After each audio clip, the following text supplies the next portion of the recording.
Hello again, chaps and chapettes. How are we all doing? It is lovely to see you all again, as always. We're just going to have a brief conversation today about the media's handling, guys, of the Southport terrorist case over the last, I'd say, 24 hours or so.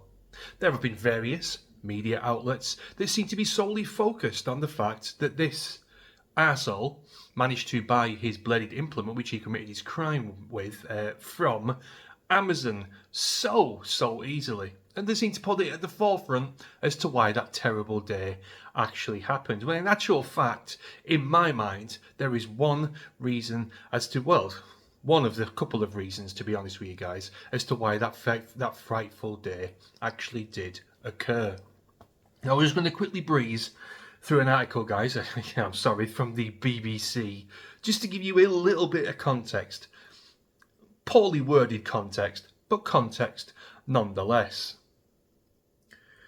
Southport killer Axel Rudagabana admitted carrying a knife more than 10 times but was still able to buy a blade on Amazon, the Home Secretary has said. Yvette Cooper said public bodies completely failed to identify the terrible dangers that he possessed, as his obsession with extreme violence developed in the years before the attack. On Monday, that guy, excuse me guys, I can never get his name out properly, pleaded guilty to the murder of B.B. King, 6, Elsie Stancombe, 7, and Alistair Silva Aguirre, 9, last July. He will be sentenced on Thursday. Earlier, the Prime Minister warned of a new and dangerous threat from violence-obsessed individuals. Just individuals, no specification, no clear words on where these people come from, etc., just individuals. It's the same when a horrific R-word event happens in this country, or someone tries to get murdered in the street, for example. It's always man or local man. They never seem to name and shame these people, particularly when they come from a certain demographic. I find that rather fascinating, don't you? Violence-obsessed individuals. A public inquiry into missed opportunities to stop Rudagabana has been announced.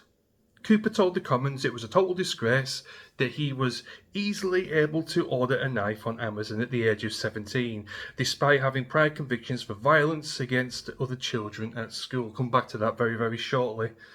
An Amazon spokesperson said the company had launched an urgent investigation in relation to this tragic case. The Home Secretary also said, now this is the catalyst for me guys here, the Home Secretary also said that there will be a thorough review of the anti-extremism programme Prevent, after it emerged that Rudagabana was referred to it on 3 separate occasions between 2019 and 2021. Now, like I say, that is the crux of the whole thing. If you ask me, Prevent, excuse me, is there to prevent, shock fucking horror, incidents such as these, incidents such as things being blown up in the middle of the street and people getting injured and killed, that kind of a thing.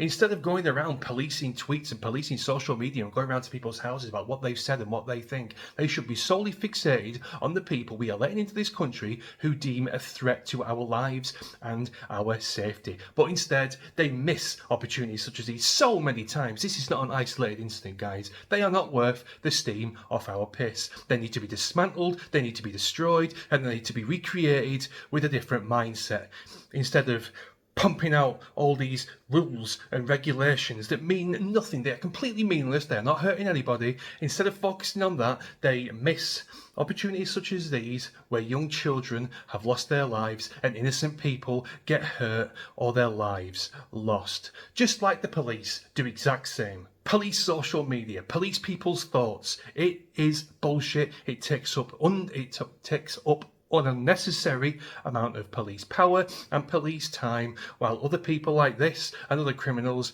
get away with blue murder, more or less.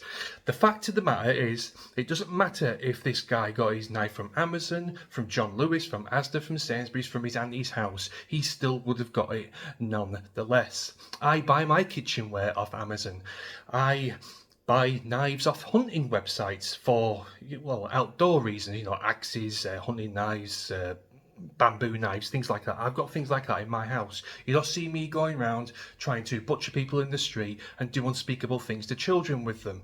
I could go into my kitchen right now and in about 10-15 seconds I could grab you probably 10 or 15 different bladed implements. It doesn't make me a violent sociopath, a violent psychopath, or a violent individual after all. The media gets this all wrong consistently. It's not Amazon's problem, it's the government's problem. It's Rudy Obama's parents' problem. And to some extent, it's his school teachers' problems also that they don't spot these things, particularly when most of these people have training in this subject matter. Do let me know what you think in comments, guys, as always. Thanks a lot for watching. I've got a very busy day ahead of me, so I better shoot off, and I'll see you in a bit. Cheers.